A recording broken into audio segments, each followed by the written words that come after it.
One thing I forgot to do last month was give you a no spend update. Don't know how that slipped through the net. So this is an August and September review of my no spending or low spend months. So let's see if I've stuck to budget and how it went. If you haven't been following me so far, I have done the last few years of no spending, and this year is kind of more of a low spend year, but I'm just trying to be mindful about what I spend, and I'm buying things, but not lots of things. I'm very conscientious about what I bring into my home, and I've been caught up in the loop of like fast fashion before, and I'm just trying to make those better choices about the things that I buy.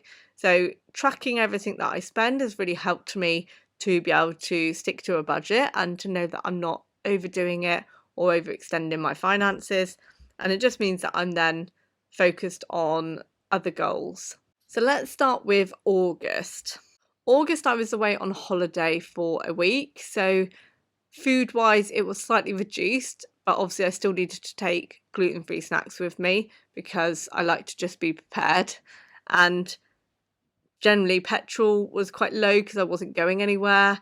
I was quite chilled over the August month. Usually I spend less in some areas and obviously more in spend just for doing activities and things.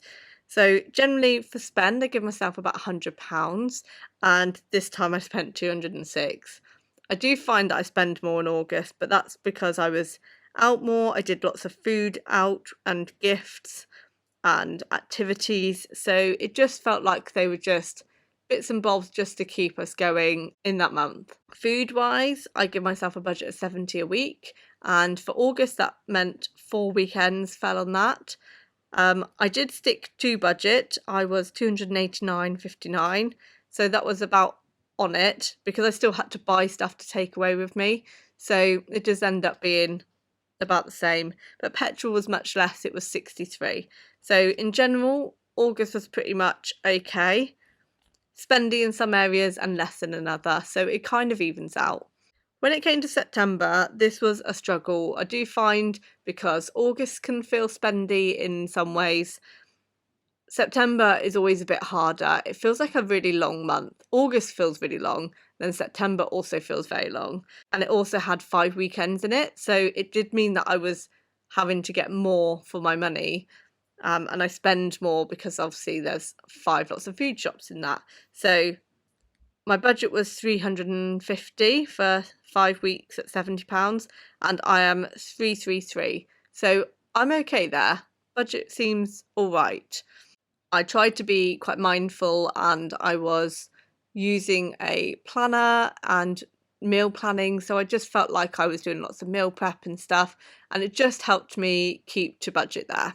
Spend wise, I'm still spendy. It was £206, so it was a stretch. There were a few bits of charity shop purchases, gifts again, and meals out are quite a common theme there. And yeah, so that's where I spent my money, and I do prioritise having social events and social occasions, and there was just lots of events that I went to, and so I just bought a little drink here and there because obviously it's nice to help out the venues, etc.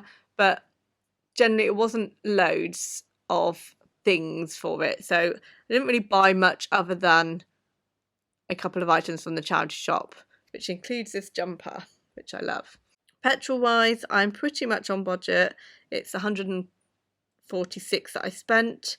I think 5 lots of, yeah, so it would be about 160 would have been my budget, but I generally spent okay because I didn't overextend on my budget. So I think moving forward for October, again, I've got lots of events coming up. I've tried to buy lots of tickets. I think that's so important to keep busy.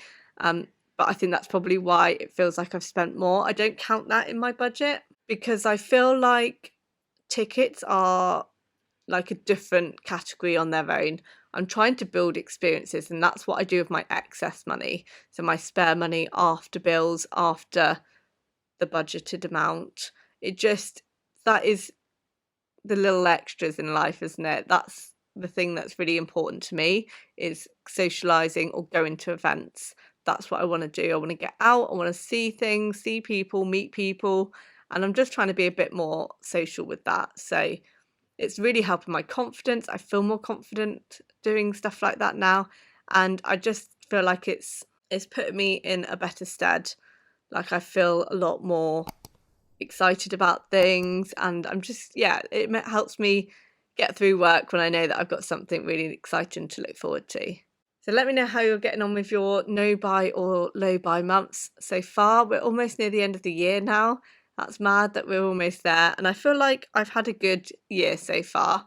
Christmas is coming up. If you haven't seen already, I've shared a video about a minimalist Christmas and what that looks like. I try and budget just a couple of hundred each month, and then I try and be quite sensible with the amount that I spend, but I don't try and buy Christmas things all in one month because that's too much, and I try and buy what people want or experiences with like time or places.